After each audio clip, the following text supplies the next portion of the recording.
Hi, this is Kim Reads Urantia. Nice to be here with you.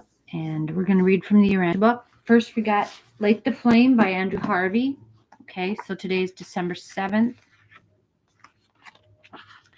This is from Ibn Farid.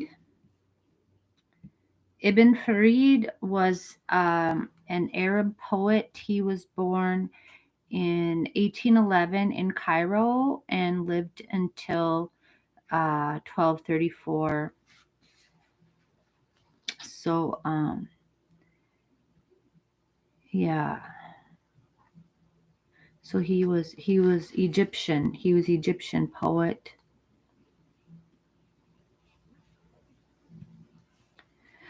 Okay. May I know through your grace that both of us are a single worshiper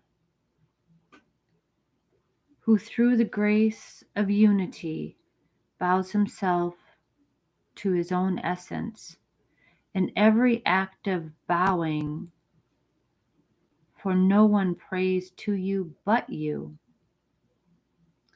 and no one prays to anyone but the you in them. All right. Okay. Let's unpack this. All right.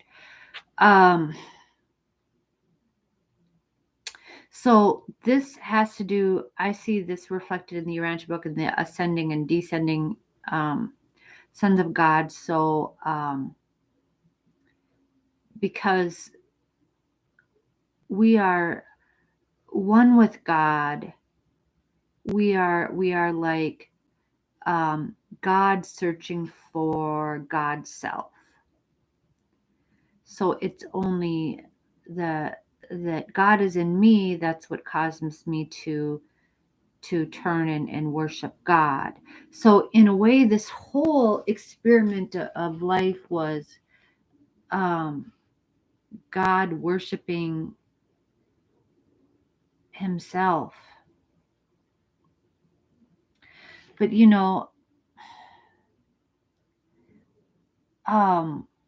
which is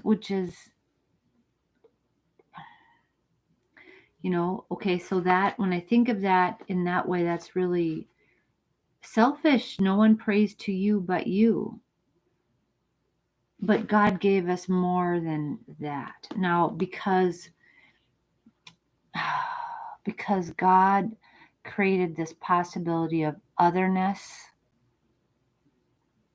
and gave us free will, and God is all that is. All that is. It's true. But in order to know self and God, we have to know the is not, the part that isn't God.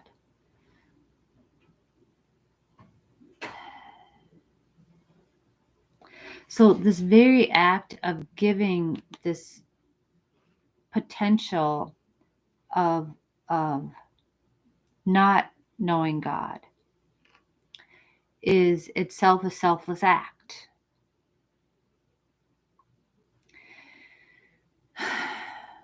Because he could have made this, oh gosh, an inevitable thing, or he could make this so we have control on this, or he has control on this, but we only have control. He only has control if we surrender our own. That gets into this very twisty, turny things. He bows himself to his own essence. So it's this very weaving of reality between choosing what is and what is not God, and what do we submit to and what do we fight against, and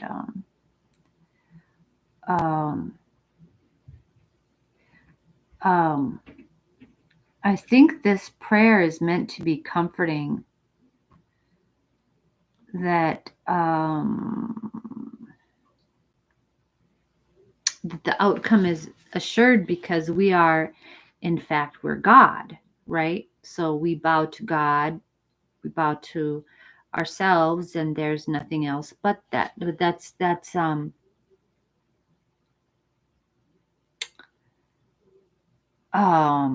that denies all those other is not kind of potentials, the not God kind of potentials. And those are those may be entirely temporary potentials, but that doesn't mean they don't have some existence. But this is it's our choice. It's how we align ourselves. If you remember that you are ultimately aligned with God, that means you're against no one. You're against nothing. You're against nothing.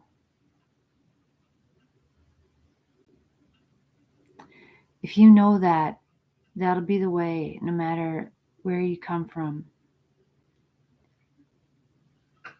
And I'm not saying you won't have to fight sometimes, but you'll know.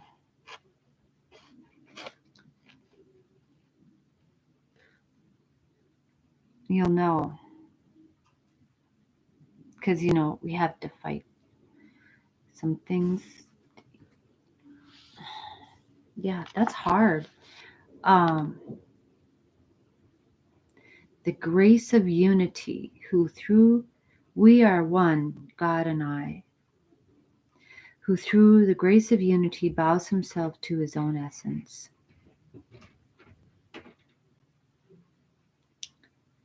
Bows himself to his own essence.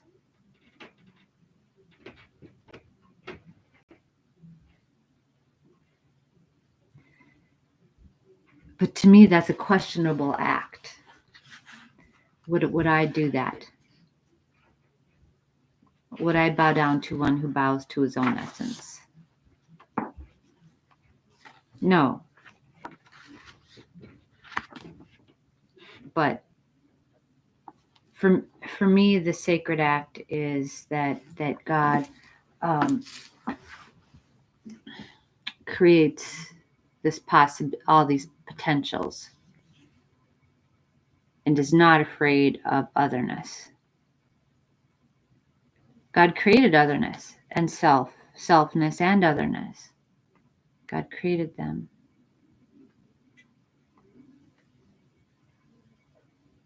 So I'm not going to bow down to myself.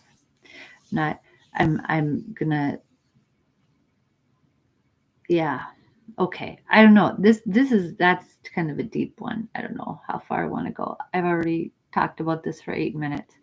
It gets boring. Yeah. Okay. So, we're all in this. God is with me, whatever I do. And I'm with God, and God is with me, where it makes everything possible. Okay. Moving on then. Okay, this is paper 28, section 2. This is pretty short. The Omniofem. Okay, so these are the ministering spirits of the super universes. Okay, the Omniofem are created by the infinite spirit in liaison with the 7 supreme executives, and they are the exclusive servants and messengers of these same supreme executives. Omniofem are of grand universe assignment, and in Orvanton, their core maintains headquarters in the northerly parts of Uversa, where they reside as a special courtesy colony. They are not of registry on Uversa, nor are they attached to our administration. Neither are they directly concerned with the ascendant scheme of mortal progression. The Omniofem are wholly occupied with the oversight of the super-universes in the interests of administrative coordination from the viewpoint of the 7 supreme executives. Our colony of Omniafem Onuversa receives instructions from and makes reports to only the Supreme Executive of Urantia, situated on conjoint executive sphere number 7 in the outer ring of Paradise satellites.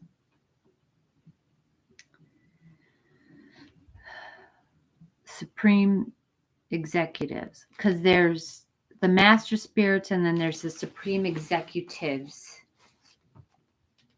that kind of execute the will of and the Ancients of Days are all in that little thing, how the super universes are ruled, right?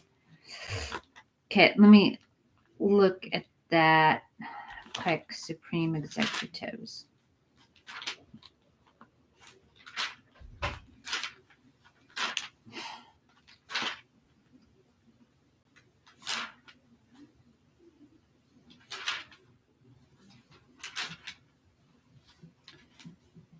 Okay.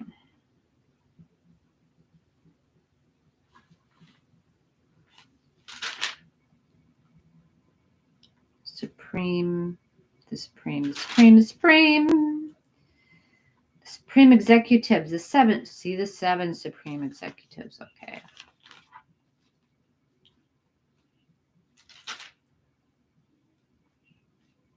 Seven Supreme Executives. They're the 7 super universe architects of Master Universe associate with these 7 Supreme Executives. So the carrot policies of all duly constituted. They don't interfere with the rule of the Ancients of Days or Creator Sons.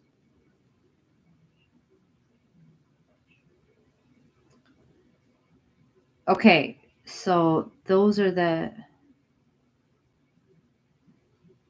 7 Supreme Executives.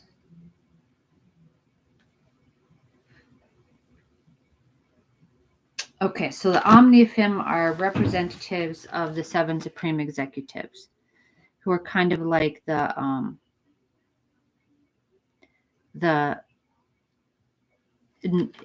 invested with the spirits of the Master Spirits, kind of like, I think, right? Okay, so we're going to stop there. Okay, very interesting today. Okay, I'm not sure about all this stuff, but okay, it's okay. That's all right. That's part of it.